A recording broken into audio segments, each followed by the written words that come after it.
Fala, Rovai, o editorial do Fórum 11:30, queridas, queridos e querides. Ontem foi revelado um documento bomba, né? Um documento para a história, um documento que ficará, provavelmente, se tornará o resumo do que foi o governo de Jair Bolsonaro. É um decreto do golpe, escrito muito provavelmente por Anderson Torres e talvez mais alguns colaboradores. A história dirá exatamente de quem partiu a iniciativa, mas o documento estava na casa de Anderson Torres e, sendo assim, é da responsabilidade deste sujeito que está nos Estados Unidos e teve a sua prisão decretada. Eu vou falar bastante disso porque, além desse seu assunto do dia, né, ele foi o assunto de muitos dias nesses falas rovais no último ano, nos últimos 2, 3 anos. Risco de golpe, podiam tentar o golpe, o que ia acontecer com o golpe, se vier golpe, o que vai rolar. Nós aqui sempre tivemos uma posição. Esse golpe, se vier, será um golpe tabajara. Tanto que não veio, mas que eles tentariam dar, este blog nunca disse não. De qualquer maneira, eu queria pedir para vocês que estão me assistindo que curtissem aqui este vídeo, se possível, se inscrevessem no canal, que não custa nada, de graça, basta se inscrever. Olha só, eu separei aqui a íntegra do documento. É um documento absurdo, abjeto, todos os As e Bs que vocês podem imaginar. E ele já vinha, né, assim, ó, com um espaço para assinatura do Bolsonaro com o nominho dele. Não há como negar que foi feito para construir uma ditadura no Brasil. É disso que a gente está falando. Bolsonaro avisou várias vezes que, se perdesse a eleição, reagiria porque teria sido roubado. Veio falando isso durante o ano inteiro de 2022. Logo após a eleição, ele caiu no silêncio, no ostracismo. Mas o amigo, a amiga e o amigo devem lembrar claramente que Braga Neto, que foi seu candidato a vice, num daqueles encontros com os patriotários que ficavam ali no palácio, ele chegou e disse o seguinte: vem coisa boa por aí. Isso depois da eleição. Eu não posso falar o que é, mas não se desmobilizem, continuem com o movimento de vocês, porque vem coisa boa por aí. A coisa boa a qual esse vagabundo do Braga Neto se referia não pode ser respeitado como militar, ele envergonha as Forças Armadas. Esse vagabundo se referia a este decreto.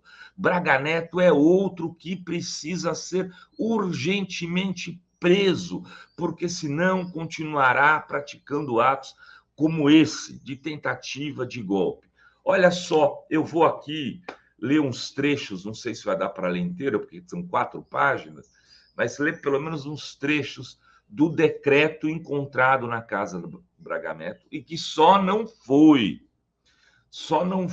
a termo, só não foi executado porque o Bolsonaro, o Braga Neto, o Anderson Torres, esses vagabundos não tinham condições objetivas de fazê-lo. Caso contrário, o Brasil hoje estaria vivendo numa ditadura militar. O decreto começa assim: o presidente da República, no uso de suas atribuições que lhe conferem os artigos 84, inciso 9, 136, 140, 141 da Constituição, decreta. Artigo 1. Fica decretado com fundamentos nos artigos 130. Vejam, eles não estão usando 142. Percebam, eles estão usando 136, o 140, o 141 e 84, inciso 9.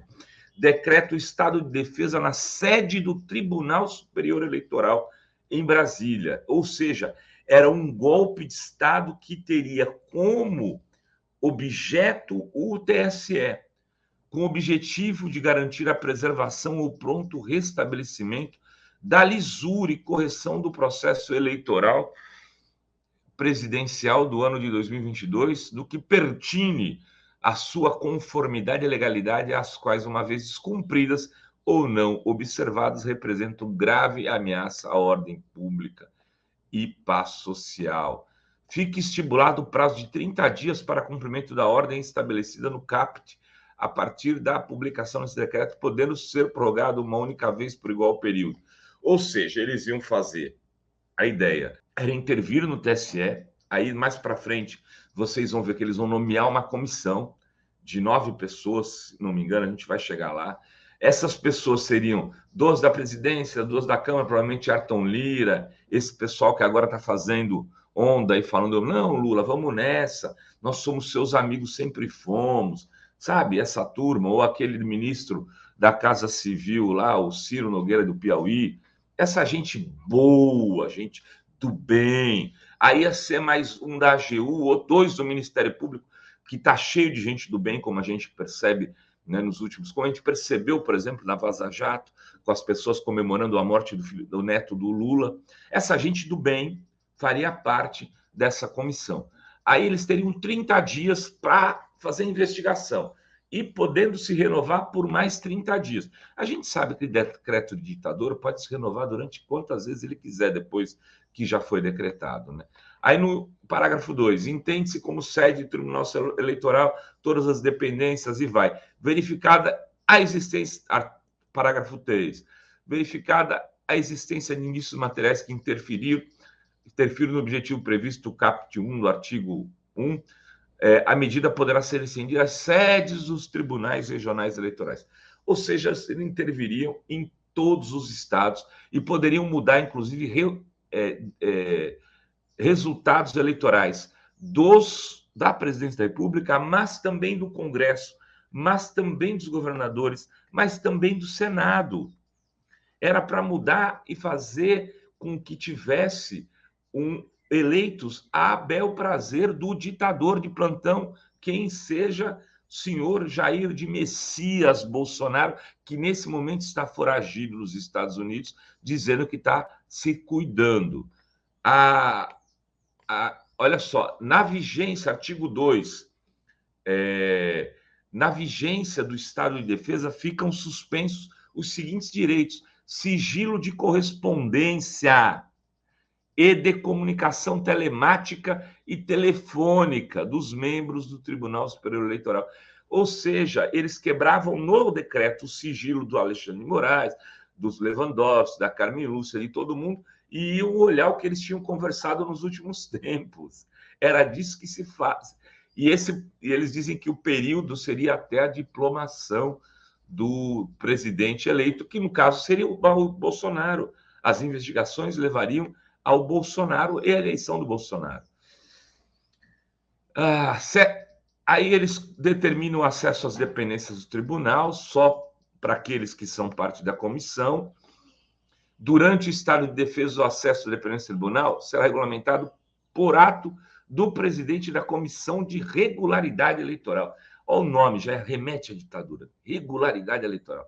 Assim como a convocação de servidores públicos e colaboradores que possam contribuir com conhecimento técnico. Aí segue, artigo 3, na vigência do estado de defesa, qualquer decisão judicial direcionada a impedir ou retardar os trabalhos da Comissão de Regularidade Eleitoral terá seus efeitos suspensos até a finalização do prazo estipulado, até a finalização, no caso da investigação. Ou seja, qualquer juiz que se manifestasse contra aquilo teria sua decisão suspensa. Provavelmente seria preso também, né? Aí, inciso 2 do artigo 3. A prisão por crime contra o Estado,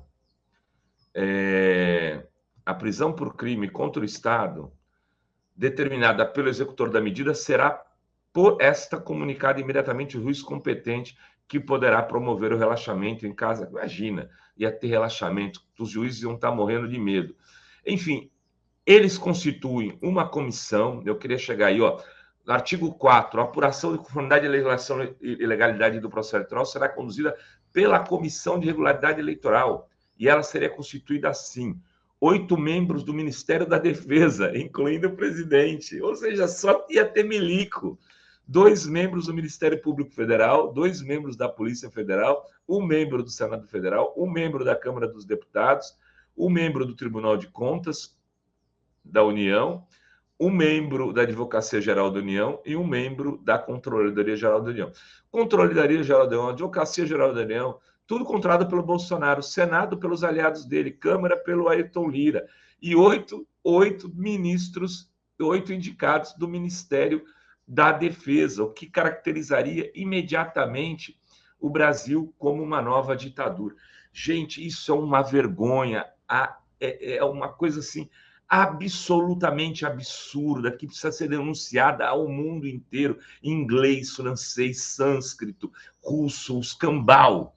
O mundo precisa saber que nós vivemos um risco de golpe e que há gente com nome, sobrenome, CPF. Citei 3 aqui: Jair Bolsonaro, o seu vice Braga Neto, que disse claramente que isso aconteceria, e Anderson Torres, na casa de quem foi encontrado esse documento. Eles precisam ir para cadeia. Cadeia. Ah, esse documento não tem assinatura. Estava na casa do ministro da Justiça. Não era. O Lula foi preso por conta de um contrato não assinado de um apartamento que ele nunca fez xixi no mictório. Enfim, tristes dias. Espero que a gente tenha enterrado definitivamente essa história absurda que nos remeteria a um tempo passado. Era isso que tínhamos para hoje. Beijos, beijos e beijos a todas, todos e todes.